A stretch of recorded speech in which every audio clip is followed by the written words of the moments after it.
السلام عليكم ورحمة الله وبركاته. الحمد لله رب العالمين، والصلاة والسلام على سيدنا محمد صلى الله عليه وسلم وآله وصحابه أجمعين، أما بعد. فقد قال الله تعالى في القرآن الكريم وفي القرآن المجيد: فأعوذ بالله من الشيطان الرجيم، بسم الله الرحمن الرحيم. إن الذين آمنوا والذين هاجروا وجاهدوا في سبيل الله أولئك يرجون رحمة الله والله غفور رحيم. صدق الله العظيم.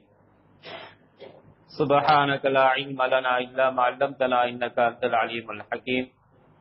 اللهم رب اشرح لي صدري ويسر لي أمري واحلل عقدة من لساني يفقهوا قولي. الصلاة والسلام عليك يا رسول الله، الصلاة والسلام عليك يا حبيب الله، الصلاة والسلام عليك يا رحمة للعالمين صلى الله عليه وسلم. புகழ் அனைத்தும் அல்லாஹ் ஒருவனுக்கே உண்டாகட்டுமாக.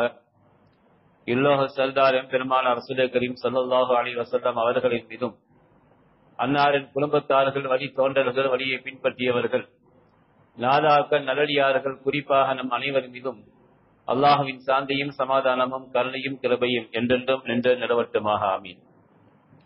சங்கைக்குரிய அல்லாஹுவின் நல்லடியார்களே, அருமை சகோதரர்களே, அல்லாஹுவின் அளப்பெரும் கருணையினால் புனிதமான ஜும்ஆ தினத்திலே, அதிலும் குறிப்பாக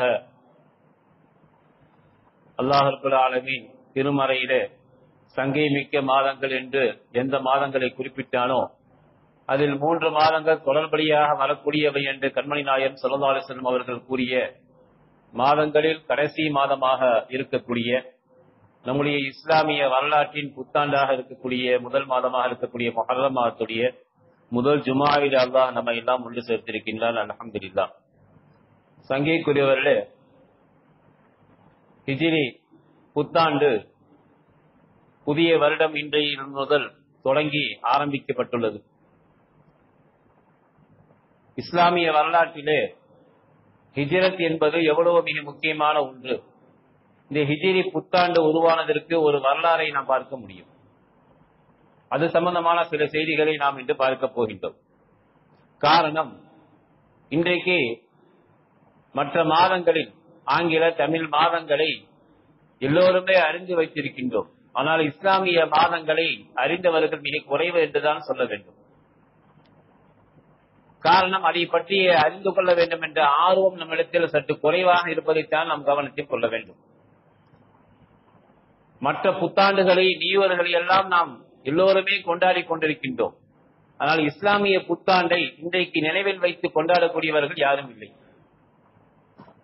இஸ்லாத்துடைய வரலாற்றிலே நாம் பார்க்கும் பொழுது மற்றவர்களை போன்று ஆட்டம் பாட்டம் கொண்டாட்டமாக நம்முடைய பெருநாட்களையும் புத்தாண்டுகளையும் கொண்டாட வேண்டும் என்று மார்க்கம் சொல்வது கிடையாது. அதை வன்மையாக கண்டிக்கவும் செய்கின்றது.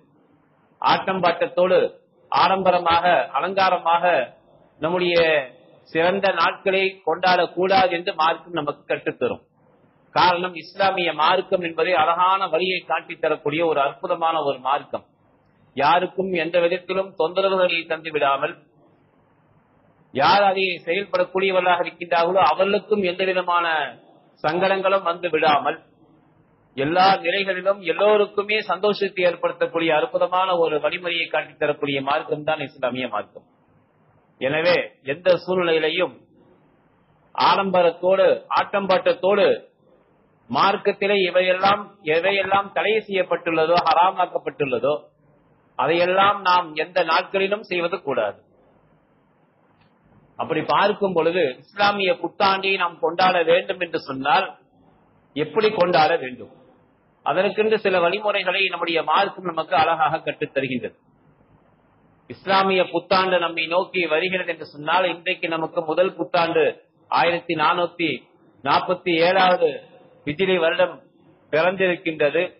நம்மை கடந்த ஹிஜ்ரத்துடைய பயணத்திற்கு முன்னால் பெருமானார் ஸல்லல்லாஹு அலைஹி வஸல்லம் அவர்கள் 11 ஆண்டுகள் மக்காவிலே இஸ்லாத்திற்கு பிறகு, இஸ்லாம் வருகை தந்த பிறகு 11 ஆண்டுகள் 12 ஆண்டுகள் அவர்கள் இருந்தார்கள். மதீனாவுக்கு வருகை தந்த பிறகு 10 ஆண்டுகள் இருந்தார்கள் என்று வரலாறு சொல்லிக்காட்டும். மதீனா மக்காவிலே இருக்கக்கூடிய அந்த 13 ஆண்டுகள் அவற்றையும் நாம் சேர்த்து பார்க்கும் பொழுது 460 தொழக்கூடியவர்களாக நாம் எல்லாம் இருக்கின்றோம். இஸ்லாம் இந்த உலகத்திற்கு வருகை தந்து 460 ஆண்டுகளை கடந்து நம்மை நோக்கி பயணித்துக் கொண்டிருக்கின்றது. இன்னும் எத்தனை ஆண்டுகள் இந்த உலகத்தில் இஸ்லாமிய மார்க்கம் கியாமத்து நாள் வரை இருக்கும் என்பதை குர்ஆனும் ஹதீஸும் நமக்கு சொல்லித் தருகின்றது.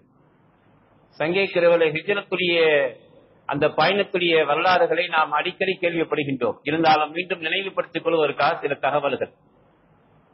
ஹிஜ்ரி புத்தாண்டு எப்படி உருவானது என்று நாம் பார்க்கும் பொழுது, ஈருலகத்தென்றல் எம்பெருமான ரசூல் கரீம் ஸல்லல்லாஹு அலைஹி வஸல்லம் அவர்கள் மக்காவிலிருந்து மதீனாவை நோக்கி நாடு துறந்து பயணித்த அந்த பயணத்தை முன்வைத்துத்தான் ஹிஜ்ரி புத்தாண்டு உருவானது. சுருக்கமாக நான் பார்க்கிறோமேயானால், ஆனால் இதற்குள்ளே இந்த ஹிஜ்ரத்தை பற்றி நாம் சற்று ஆய்வு செய்யும் பொழுது எப்படிப்பட்ட சூழ்நிலையில் கண்மணி நாயகம் ஸல்லல்லாஹு அலைஹி வஸல்லம் அவர்கள் தங்களுடைய நாட்டை துறந்து வேறு இடத்திற்கு நாட்டிற்கு பயணித்தார்கள்.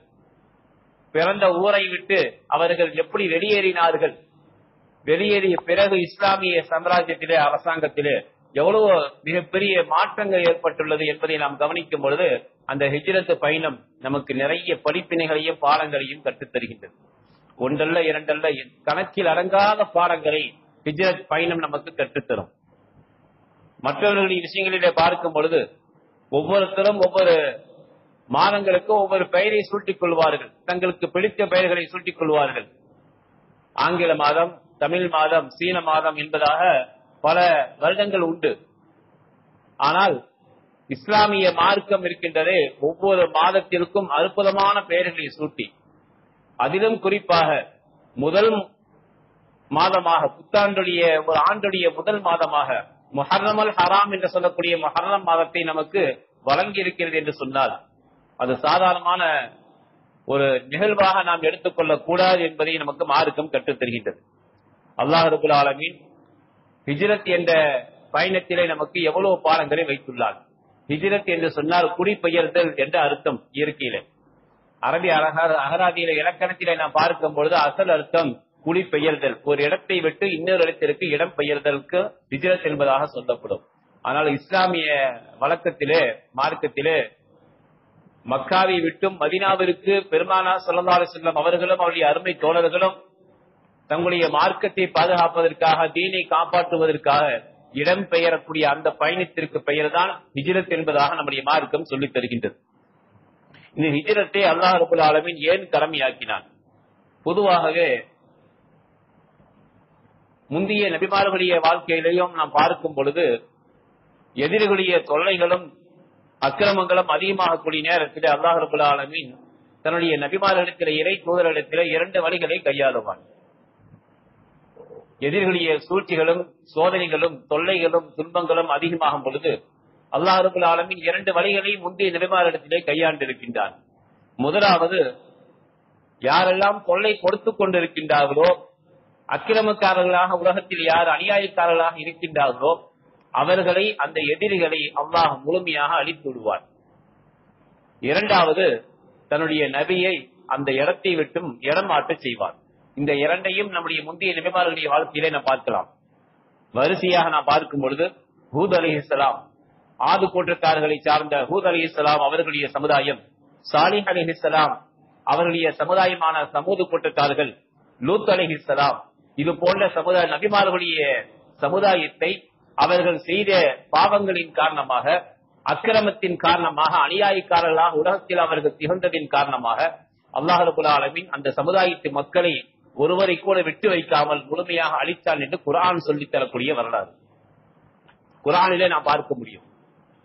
ஹூத் அலைஹிஸ்ஸலாம் அவர்களுடைய சமுதாயத்தை சார்ந்தவர்களும் ஹூத் அலைஹிஸ்ஸலாம் அவர்களை ஏற்றுக்கொள்ள மறுத்தார்கள். தொல்லைகள், துன்பங்கள், துயரங்கள், கஷ்டங்கள் கொடுத்தார்கள். ஹூத் அலைஹிஸ்ஸலாம் அவருடைய துஆவை அல்லாஹ் ஏற்றுக்கொண்டு அந்த மக்களை அல்லாஹ் அழித்தான். எப்படி அழித்தான்? மிக பெரும் ஒரு புயலை அனுப்பி, காற்றை அனுப்பி அல்லாஹ் ரப்பல் ஆலமீன் அவர்களை அழித்து ஒழித்தான். அதைத்தான் சஃபருடைய மாதத்திலே நாம் எல்லாம் ஒழுக்கத்து புதன் என்பதாக கொண்டாடி கொண்டிருக்கின்றோம், நினைவில் வைத்துக் கொண்டிருக்கின்றோம். அந்த நாளில்தான் ஹூத் அலைஹிஸ்ஸலாம் அவருடைய சமுதாயமான ஆது கூட்டத்தார்கள் முழுமையாக அழிக்கப்பட்டார்கள். இரண்டாவதாக நாம் பார்க்கும் பொழுது நபி சாலிஹ் அலைஹிஸ்ஸலாம் அவருடைய சமுதாயத்தை சார்ந்த சமூது கூட்டத்தார்கள், அவர்களையும் அல்லாஹ் அழித்தான் என்று வரலாறு குர்ஆன் சொல்லும். அல்லாஹ் அவர்களுக்கு அற்புதமான ஒரு ஒட்டகத்தை வழங்கினான். முஅஜிஸா என்று சொல்லக்கூடிய சாலிஹ் அலைஹிஸ்ஸலாம் அவருடைய முஅஜிஸாவாக அற்புதமா இருக்கக்கூடிய ஒட்டகத்தை அல்லாஹ் வழங்கி, அந்த ஒட்டகத்தின் மூலியமாக அந்த மக்களுக்கே அல்லாஹ் பெரும் பயனையும் கொடுத்தான். அந்த பயனையும் அவர்கள் பெற்றுக்கொண்டு அந்த ஒட்டகத்தை தங்களுக்கு பயன்படுத்தி கொண்டு இருந்தாலும் அந்த ஒட்டகத்தின் மீது பேராசை கொண்டதின் காரணமாக அந்த ஒட்டகத்தை அவர்கள் கொண்டொழித்தார்கள். அதன் காரணமாக அல்லாஹ்வுடைய கோபம், வேதனை, தண்டனை இறங்கியது. அவர்கள் அழித்து ஒழிக்கப்பட்டார்கள், உருமாற்றப்பட்டார்கள் என்று வரலாறு சொல்லி காட்டும் குர்ஆனுடைய வரலாறு. லூத் அலைஹிஸ்ஸலாம் இன்றைக்கு உலகத்திலே நாம் பார்க்கின்றோம் ஓரின சேர்க்கை. இன்றைக்கு சில அரசாங்கத்திலே சில நாடுகளிலே முழு அனுமதி, அரசாங்க அனுமதியோடு செயல்பட்டுக் கொள்ளலாம் என்ற மிகப்பெரிய அந்த ஒரு குற்றத்தை, பாவத்தை இன்றைக்கு பொது உடைமையாக ஆக்கிக் கொள்ளக்கூடிய துர்பாக்கியமான நிலைகளை நாம் பார்க்க முடியும். ஆனால் அது மார்க்க ரீதியாக நாம் இஸ்லாத்துடைய ரீதியிலே நாம் பார்க்கும் பொழுது மிக கடுமையான குற்றம், பெரும் பாவத்தில் சேர்ந்தது ஓரின சேர்க்கை. அதை மார்க்கம் வன்மையாக கண்டிக்கின்றது. அதை செய்யக்கூடியவர்களுக்கு எவ்வளவு பெரிய தண்டனை என்பதையும் குர்ஆன் நமக்கு சொல்லி காட்டும். லூத் அலைஹிஸ்ஸலாம் அவருடைய சமுதாயத்து மக்கள் இந்த தவறான ஹராமான காரியத்தை, பாவத்தை செய்யக்கூடியவர்களாக இருந்தார்கள். அல்லாஹ் ரப்பல் ஆலமீன் அவர்களை அடியோடு புரட்டி, தலைகீழாக புரட்டி ஒழித்தால் இரவிலே படுத்து உறங்கியவர்கள் அடுத்த நாள் காலையிலே அந்த ஊரே இருக்கவில்லை, முழுமையாக அல்லாஹ் அழித்தான் என்று வரலாறு சொல்லி காட்டும். சங்கீதத்திலே இது போன்ற பாவங்கள் உலகத்திலே சமுதாயத்தில் நடக்கும் பொழுது அந்த பாவத்திற்குரிய தண்டனையாக அந்த மக்களை அல்லாஹ் அழித்திருக்கின்றான் என்று குர்ஆன் சொல்லக்கூடிய வரலாறை நாம் பார்க்க முடியும். இரண்டாவதாக அல்லாஹ் கையாளக்கூடிய வழிமுறை என்னவென்று சொன்னால், தன்னுடைய நபிமார்களுக்கு, இறை தூதர்களுக்கு கஷ்டங்களும் சிரமங்களும் எதிரிகளின் அக்கிரமங்களும் அதிகமாகும் பொழுது அவர்களை அந்த இடத்தை விட்டு நாடு கடத்தி விடுவான் அல்லாஹ் ரப்பல் ஆலமீன். அவனை நாடு கடத்துவான். வரலாறுகளை நாம் பார்க்கும் பொழுது நபி இப்ராஹிம் அலைஹிஸ்ஸலாம், மூசா அலைஹிஸ்ஸலாம் இது போன்ற நபிமார்கள் அவர்கள் இருந்த இடத்தை விட்டும் அவர்கள் இந்த ஈமானை பாதுகாப்பதற்காக, தீனை பாதுகாப்பதற்காக அவர்களுடைய இருக்கும் இடத்தை விட்டு வேறு இடத்திற்கு மாறும்படி அல்லாஹ்வுடைய உத்தரவை பெற்று அவர்கள் இடம் மாறினார்கள் என்று வரலாறு சொல்லி காட்டும். இன்னும் வாழ்க்கையில பார்க்கின்றோம், இப்ராஹிம் அலைஹிஸ்ஸலாம் அவர்கள் தான் உலகத்திலே முதலாக தங்களுடைய இருக்கும் இடத்தை விட்டு ஹிஜ்ரத் செய்தவர்கள் என்று பெருமையை அவர்கள் பெறுகின்றார்கள். இப்ராஹிம் அலைஹிஸ்ஸலாம் அவர்கள் அல்லாஹ் ரப்பல் ஆலமீன் குர்ஆனிலே சொல்லி காட்டுவான். ஃபஆமன லஹு லூத் வகால இன்னி முஹாஜிரின் இலா ரப்பி. லூத் அலைஹிஸ்ஸலாம் அவர்களிடத்திலே இப்ராஹிம் அலைஹிஸ்ஸலாம் அவர்கள் சொல்லுவார்கள், இருவரும் ஒரே காலத்தில் வாழ்ந்த நபிமார்கள். ஆனால் இப்ராஹிம் அலைஹிஸ்ஸலாம் அவர்கள் உலுல் அஸ்ம் என்று சொல்லக்கூடிய முக்கியமான நபிமார்களிலே, சுஹுப் என்று சொல்லக்கூடிய ஏடுகள் கொடுக்கப்பட்ட ரசூல்மார்களிலே, அல்லாஹ்வுக்கு மிகவும் பிடித்தமான நபிமார்கள் ரசூல்மார்களிலே 5 நபர்களிலே ஒரு நபராகவும் நபி இப்ராஹிம் அலைஹிஸ்ஸலாம் அவர்கள் திகழ்கின்றார்கள். அல்லாஹ்வுடைய கலீல், இறை நண்பர் என்ற பட்டத்தை பெற்றவர்களாகவும் இப்ராஹிம் அலைஹிஸ்ஸலாம் அவர்கள் இருக்கின்றார்கள். உலகத்திலே முதலாக ஹிஜ்ரத் பயணத்தை தன்னுடைய இடத்தை விட்டும் நாட்டை விட்டும் வேறொரு நாட்டிற்கு இந்த ஈமானை பாதுகாப்பதற்காக அல்லாஹ்வுடைய உத்தரவை பெற்று இடம் மாறியவர்கள், ஹிஜ்ரத் செய்தவர்கள் நபி இப்ராஹிம் அலைஹிஸ்ஸலாம் அவர்கள். வரலாறு சொல்லி காட்டுகின்றது, அவர்கள் ஆரம்பத்திலே ஈராக்கிலே வாழ்ந்து கொண்டிருந்தார்கள். அதற்கு பிறகு சிரியாவிற்கு அவர்கள் ஹிஜ்ரத் செய்தார்கள். அங்கிருந்து அவர்கள் மீண்டும் ஈராக்கிற்கு வருகை தந்தார்கள் என்று வரலாறு சொல்லி காட்டும். ஆக 2 விதமான ஹிஜ்ரத்தை நபி இப்ராஹிம் அலைஹிஸ்ஸலாம் அவர்கள் செய்துள்ளார்கள். நபி மூசா அலைஹிஸ்ஸலாம் அவர்களும் எகிப்திலிருந்து சிரியாவை நோக்கி பயணித்து அதற்கு பிறகு அகபா என்று சொல்லக்கூடிய வளைகுடா பகுதிக்கும் ஹிஜ்ரத் செய்து மூசா அலைஹிஸ்ஸலாம் அவர்கள் 2 ஹிஜ்ரத்தை செய்துள்ளார்கள் என்று வரலாறு சொல்லி காட்டும். ஆக அல்லாஹ் ரப்பல் ஆலமீன் தன்னுடைய இறை தூதர்களுக்கு, நபிமார்களுக்கு சங்கடங்கள், சோதனைகள், சிரமங்கள், கஷ்டங்கள் வரும் நேரத்திலே எதிரிகளின் தொல்லைகள் அதிகமாகும் பொழுது இந்த 2 விதமான நிலைகளை அல்லாஹ் கையாண்டு கொண்டே இருக்கின்றார்.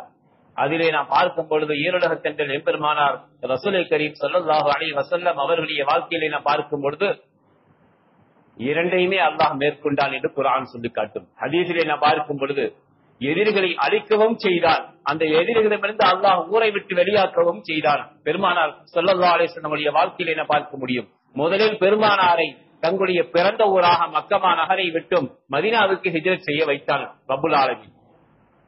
ஹிஜ்ரத் செய்து பெருமானார் மதீனாவிற்கு சென்ற பிறகு மதீனாவில் இருக்கும் பொழுது அவருடைய எதிரிகள் அத்தனை பேர்களையும் யாரையெல்லாம் அல்லாஹ் முடிவு செய்திருந்தாலும் அத்தனை பேர்களையும் அழித்து ஒழித்தான் என்று குர்ஆனும் நமக்கு சொல்லி காட்டும். மக்காவிலிருந்து மதீனாவுக்கு ஹிஜ்ரத் செய்த பிறகு கண்மணி நாயகம் ஸல்லல்லாஹு அலைஹி வஸல்லம் உடைய வாழ்க்கையிலே இஸ்லாத்தின் வரலாற்றிலே முதல் போர் நாமெல்லாம் அடிக்கடி கேள்விப்படக்கூடிய போர் பத்ர் போரிலே மக்கத்து குறைஷி தலைவர்கள் நிறைய நபர்கள் கொலை செய்யப்பட்டார்கள். இஸ்லாத்தின் எதிரிகளாக இருந்தவர்களை அல்லாஹ் அழித்தான் என்பது வரலாறு. ஹிஜ்ரத்தையும் அல்லாஹ் செய்ய வைத்தான் பெருமானாரை, தன்னுடைய ஹபீபை. அதற்கு பிறகு அவர்கள் பாதுகாக்கப்பட்ட பிறகு அல்லாஹ் ரப்பல் ஆலமீன் மக்காவிலே இருப்பவர்களை வேறொரு இடத்திற்கு கொண்டு வர செய்து அந்த இடத்திலே அவர்களை அழித்தான். ஒவ்வொரு போரிலையும் நாம் நிறைய பார்க்க முடியும் நிகழ்ச்சிகளை.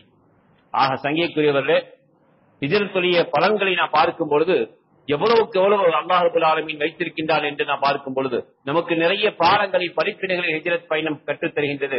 கண்மணி நாயகம் ஸல்லல்லாஹு அலைஹி வஸல்லம் அவர்களுடைய ஹிஜ்ரத் பயணத்திலே இரண்டு நபர்கள் தான் கிளம்பினார்கள் ஹிஜ்ரத் பயணம்.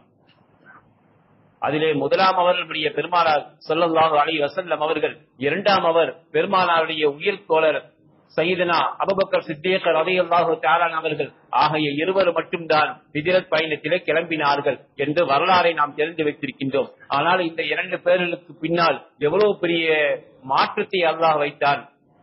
மக்கமா நகரிலே 13 ஆண்டுகள் இஸ்லாத்தின் நிலையிலே இஸ்லாத்தில் இருக்கக்கூடியவர்கள், வருகை தரக்கூடியவர்கள் மிகவும் குறைவாக இருந்தது.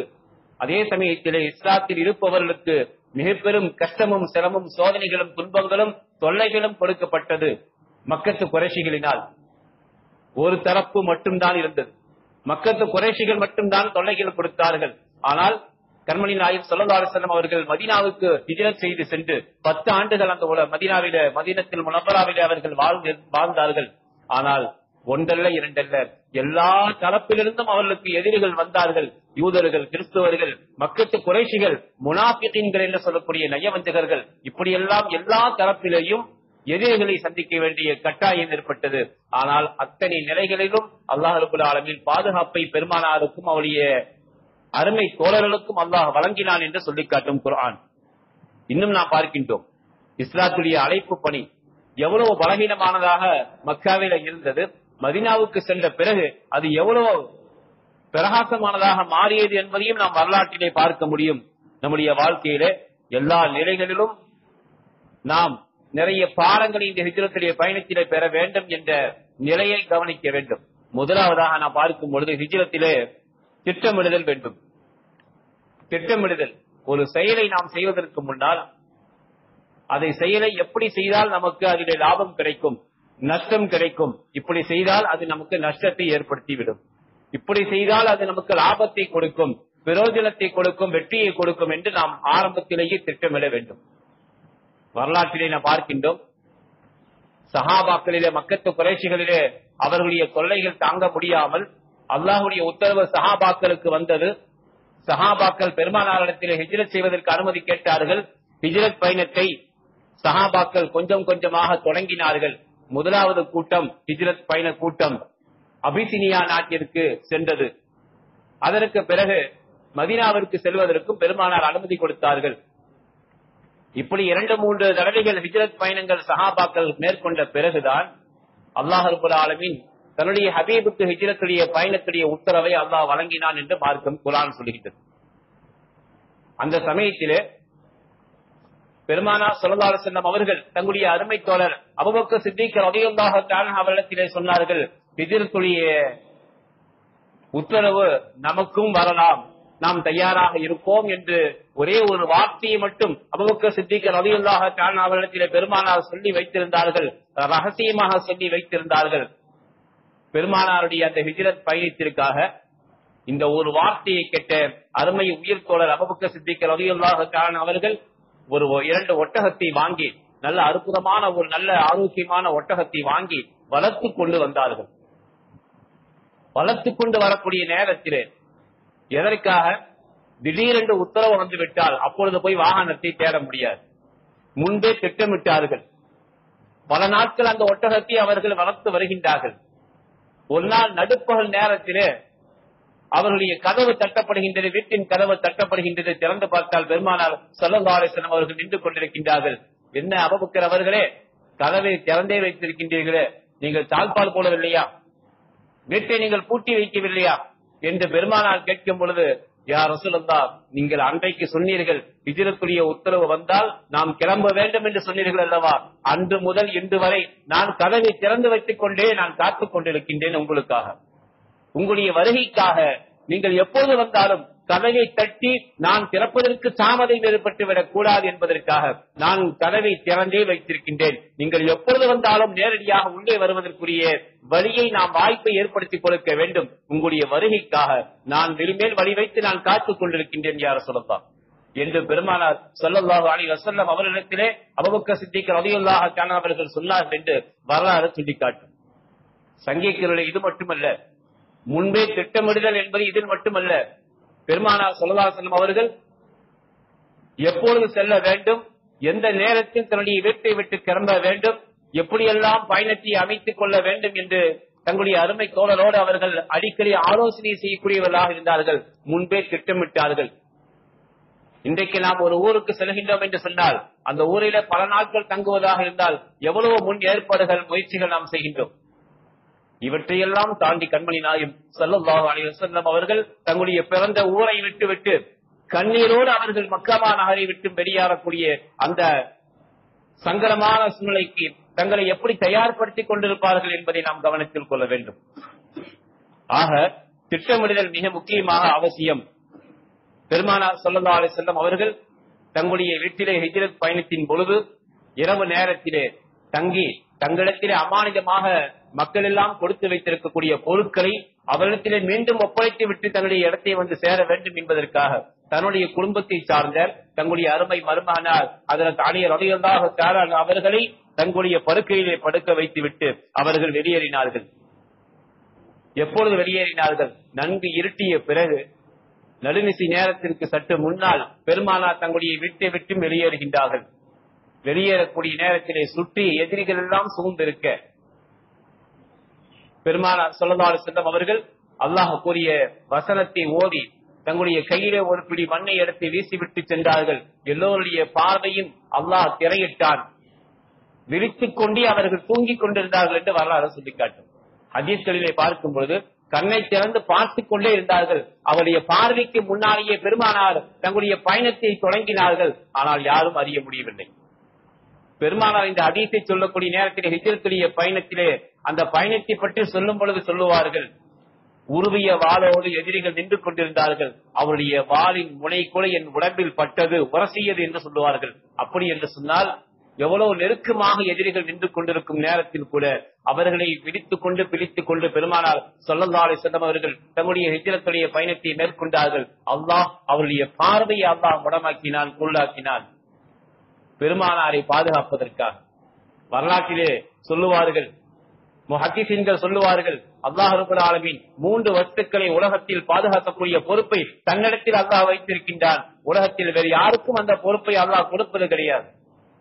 முதலாவது கலாமுல்லா, அல்லாஹுடைய குர்ஆனை அல்லாஹ் கியாமத்தினால் வரை நான் பாதுகாப்பேன் என்று உத்தரவு கொடுத்துள்ளான், நமக்கு சவால் விட்டுள்ளான். அதை யாரும் மாற்றவும் முடியாது, மறைக்கவும் முடியாது. அதை யாரும் கெடுத்து அதை எந்த விதமான குளறுபடிகளும் அதிலே செய்துவிட முடியாது. குர்ஆனை பாதுகாக்கக்கூடிய பொறுப்பை அல்லாஹ் தன்னிடத்தில் வைத்துள்ளான், கலாமுல்லா. இரண்டாவது காபத்துல்லாவை பாதுகாக்கக்கூடிய பொறுப்பையும் அல்லாஹ் தன்னிடத்தில் வைத்துள்ளான். அதை யாரும் எதுவும் செய்து முடியாது. எல்லா சூழ்நிலையிலும் அல்லாஹ் தன்னுடைய வீட்டை காபத்துல்லாவை பாதுகாத்துக் கொண்டிருக்கின்றார். மூன்றாவதாக ஹபீபுல்லா தன்னுடைய கண்மணி நாயகம் ஸல்லல்லாஹு அலைஹி வஸல்லம் தன்னுடைய ஹபீபை அல்லாஹ் பாதுகாக்கக்கூடிய பொறுப்பை தன்னிடத்திலேயே அல்லாஹ் வைத்திருந்தால் கடைசி வரை வேறு யாருக்கும் அந்த பொறுப்பை கொடுக்கவில்லை. எவ்வளவு பெரிய சூழ்நிலைகள் வந்த போதும் கூட, எதிரிகளுடைய சூழ்ச்சிகள் நிறைந்த போதும் கூட பெருமானார் முழுமையாக பாதுகாக்கப்பட்டார்கள் என்று வரலாறு சொல்லி காட்டும். ஆக சங்கிக்கிறவர்களே, பெருமானார் ஸல்லல்லாஹு அலைஹி வஸல்லம் அவர்கள் வழித்துணைக்காக யாரை ஏற்படுத்திக் கொண்டார்கள்? தங்களோடு தங்களுடைய உயிர் தோழர் அபூபக்கர் சித்திக் ரலியல்லாஹு தஆலா அவர்களை மதீனாவை வரை சென்று சேர்வதற்கு வழித்துணையாக பெருமானார் அவர்களை தேர்ந்தெடுத்தார்கள். இரண்டாவதாக நாம் பார்க்கக்கூடிய நேரத்திலே அவர்களுக்கு வழிகாட்டக்கூடிய பயண வழிகாட்டியாக. காரணம், அந்த காலத்திலே அப்படி பழக்கம் இருந்தது. ஒரு ஊரிலிருந்து இன்னொரு ஊருக்கு செல்வதாக இருந்தால் அந்த பயணத்தை சரியான வழியை காட்டுவதற்காக வழிகாட்டிகளை அவர்கள் ஏற்பாடு செய்து கொள்வார்கள். பணத்திற்காக, கூலிக்காக அமர்த்திக் கொள்வார்கள். அந்த விஷயத்தையும் பெருமானார் செய்தார்கள். யார் என்று சொன்னால் அப்துல்லாஹ் இப்னு அர்கத் என்று சொல்லக்கூடிய ஒரு நபரை பயண வழிகாட்டியாக பெருமானார் ஸல்லல்லாஹு அலைஹி வஸல்லம் அவர்கள் கூலிக்காக அமர்த்தி கொண்டார்கள். நம்பிக்கையானவர், நாணயமானவர், ஆனால் முஸ்லிமானவர்கள் அல்ல. இருந்தாலும் அவர்களுடைய நம்பிக்கையை முன்வைத்து அவர்களை தங்களுடைய பயண வழிகாட்டியாக மக்காவிலிருந்து மதீனாவுக்கு போய் சேரும் வரை வழியை காட்ட வேண்டும் என்ற கூலிக்காக அவர்களை அமர்த்தி கொண்டார்கள். இன்னும் பெருமானாருடைய திட்டமிடுதல் எப்படி இருந்தது? இரவு நேரத்திலே வெளியேறிய பெருமானார் பகல் முழுக்க அவர்கள் தங்களுடைய 3 நாட்கள் அவர்கள் சென்று சேர்ந்த அந்த குகையிலே, ஹீரா குகையிலே அவர்கள் தங்கியிருந்தார்கள் அல்லவா, அந்த குகையிலே அவர்கள் தவறு குகையிலே 3 நாட்கள் அவர்கள் தங்கியிருந்தார்கள் என்று வரலாறை நாம் பார்க்கின்றோம். எடுத்த உடனே பயணத்தில் கிளம்பிய உடனே நேராக மதீனாவிற்கு பெருமானார் செல்லவில்லை. மாறாக அந்த குகையிலே 3 நாட்கள் தங்கியிருந்தார்கள். மக்காவுடைய நிலைகளை தெரிந்து கொள்வதற்காக 3 நாட்கள் அந்த இரவிலே அந்த குகையிலேயே அவர்கள் தங்கியிருந்தார்கள். இன்னும் நாம் பார்க்கும் பொழுது வரலாறை நாம் அடிக்கடி கேள்விப்பட்டிருக்கின்றோம். அந்த குகைக்கு முன்னால் சிலந்தி வலையை கட்டச் செய்து அல்லாஹ் பெருமானாரையும் தங்களுடைய பெருமானாருடைய அருமை தோழரையும் பாதுகாத்தான் என்ற வரலாறு நமக்கு எல்லாம் தெரியும். அந்த நேரத்திலே அபூ ஜஹிலும் அவனிடத்திலே அவனோடு சேர்ந்த இன்னொரு நபரும் மக்கத்து குறைஷியும் வேகமாக விரைந்து வந்து பெருமானார் இருந்த குகைக்கு வெளியிலே நின்று கொண்டு பேசிக் கொள்கின்றார்கள். முகமது அவர்கள் இந்த வழியாக சென்றிருக்கலாம் என்று ஒருவர் சொல்ல, உடனிருந்தவர் சொல்ல, இந்த வழியாக சென்றிருப்பதற்கு வாய்ப்பில்லை என்று அபூ ஜஹில் சொல்ல, அவனுடைய அசல் பெயர் வேறு. ஆனால் இந்த நிலவரத்திற்கு பிறகுதான் அவனுக்கு அபூ ஜஹில் என்ற பெயர் வந்தது என்று வரலாறு சொல்லி காட்டுகின்றது. அந்த நபர் சொல்கின்றார், இந்த குகைக்குள்ளே சென்றிருக்கலாம் அல்லவா, முகமது அவர்களும் அவருடைய அருமை தோழரும் இந்த குகைக்குள்ளே சென்றிருக்கலாம் என்று சொல்லும் பொழுது அபூ ஜஹில் சொன்னான், உனக்கு அறிவில்லையா? நீ உன்னுடைய அறிவை பயன்படுத்தி யோசித்துப்பார். குகைக்கு முன்னால் சிலந்தி வலை கட்டியிருக்கின்றது, கூடுகள், பறவைகளின் கூடுகள் இருக்கின்றது. இந்த கூடுகளை எல்லாம் சிலந்தி வலைகளை எல்லாம் கிழித்துக் கொண்டுதானே அவர்கள் உள்ளே சென்றிருக்க வேண்டும். இவையெல்லாம் இருக்கும் பொழுது, இவையெல்லாம் அப்படியே இருக்கும் பொழுது எப்படி அவர்கள் உள்ளே சென்றிருக்க முடியும் என்று தன்னுடைய அறிவை பயன்படுத்தி அவன் அற்புதமாக அந்த இடத்திலே பேசினான். அறிவை நம்பினான், அறிவை அவன் பயன்படுத்தினான். அல்லாஹ்வுடைய விதியை அவன் பயன்படுத்தவில்லை. அல்லாஹ் ரப்பல் ஆலமீன் எவ்வளவு அற்புதமான ஏற்பாட்டை செய்தான். பெருமானார் உள்ளே நுழைந்த பிறகுதான் சிலந்தி வலையை கட்டச் செய்து அந்த பறவைகளின் கூட்டை அங்கே உருவாக்க செய்து அல்லாஹ் பெருமானாரை பாதுகாத்தான். தன்னுடைய ஹபீபை பாதுகாப்பதற்காக பெரிய படைகள் எல்லாம் அல்லாஹ் ரப்பல் ஆலமீன் கொண்டு வரவில்லை. மாலாக தொட்டால் பிரிந்து விடக்கூடிய, அது இறந்து விடக்கூடிய அந்த சிலந்தி வலையை கொண்டு அல்லாஹ் பாதுகாத்தான். இதை வைத்துத்தான் பெருமானார் அவனுக்கு அபூ ஜஹில் மடமையின் முட்டாள்களின் தந்தை என்ற பட்டத்தை வைத்தார்கள் என்று வரலாறு சொல்லி காட்டுகின்றது. தன்னுடைய அறிவை அவன் பயன்படுத்தினான். ஆனால் அவன் குனிந்து பார்த்திருந்தால் பெருமானார் கண்ணுக்கு தட்டிருப்பார்கள், பார்வையிலே பட்டிருப்பார்கள். அவனை குனிய விடாமல் அவனுடைய அறிவை பயன்படுத்த வைத்து அவனை முட்டாள்களின் தலைவனாக, தந்தையாக அல்லாஹ் ரப்பல் ஆலமீன் ஆக்கினான் என்று சொன்னார். அது சாதாரணமான விஷயம் அல்ல என்பதை நாம் கவனத்தில் கொள்ள வேண்டும். ஆக சங்கிக்கிறவர்களே, கண்மணி நாயகம் ஸல்லல்லாஹு அலைஹி வஸல்லம் அவர்கள் அந்த குகையில 3 நாட்கள் தங்கியிருந்தார்கள். அவர்களுக்கு உதவிக்காக அவருடைய அபூபக்கர் ரலியல்லாஹு அன்ஹு அவர்களுடைய அருமை மகளார் அஸ்மா ரலியல்லாஹு தஆலா அவர்கள் தினசரி 3 நாட்களும் அவர்களுக்கு தேவையான உணவை கொண்டு வந்து கொடுக்கக்கூடியவர்களாக இருந்தார்கள் அந்த குகையிலே. இன்னும் வரலாறை நாம் பார்க்கக்கூடிய நேரத்திலே சங்கிக்கிறவர்களே, அந்த 2 நபர்களும் வந்து அமரக்கூடிய நேரத்திலே உள்ளே இருக்கும் பொழுது குனிந்து பார்த்தால் நாம் மாட்டிக்கொள்வோம் என்ற நிலை ஏற்பட்ட பொழுது அபூபக்கர் சித்திக் ரலியல்லாஹு தஆலா அவர்கள் கண்ணீர் விட்டு அழுதார்கள். பெருமானார் சொன்னார்கள், லா தஹஸன் இன்னல்லாஹ மஅனா, அல்லாஹ் ரப்பல் ஆலமீன் நம்மோடு இருக்கின்றான். நீங்கள் எந்த சூழ்நிலையிலும் நீங்கள் அழுக வேண்டாம், கவலைப்பட வேண்டாம், அல்லாஹ் நம்மோடு இருக்கின்றான் என்ற ஆறுதல் வார்த்தைகளை அபூபக்கர் சித்திக் ரலியல்லாஹு தஆலா அவர்களுக்கு அல்லாஹ் பெருமானார் சொன்னார்கள். சங்கிக்குருவிலே இந்த நிகழ்வை நாம் பார்க்கும் பொழுது அபூபக்கர் ரலியல்லாஹு அன்ஹு அவர்கள் சில காலங்களுக்கு பிறகு, பெருமானாருடைய மறைவுக்கு பிறகு பயான் செய்து கொண்டிருக்கும் பொழுது தௌபா சூராவை யாராவது எனக்கு ஓதி காட்டுபவர்கள் யார் என்று கேட்கும் பொழுது ஒரு சஹாபி எழுந்து சூரை தௌபாவை ஓதி காட்ட ஆரம்பிக்கின்றார்கள். சூரை தௌபாவில்தான் இந்த வார்த்தை வருகின்றது.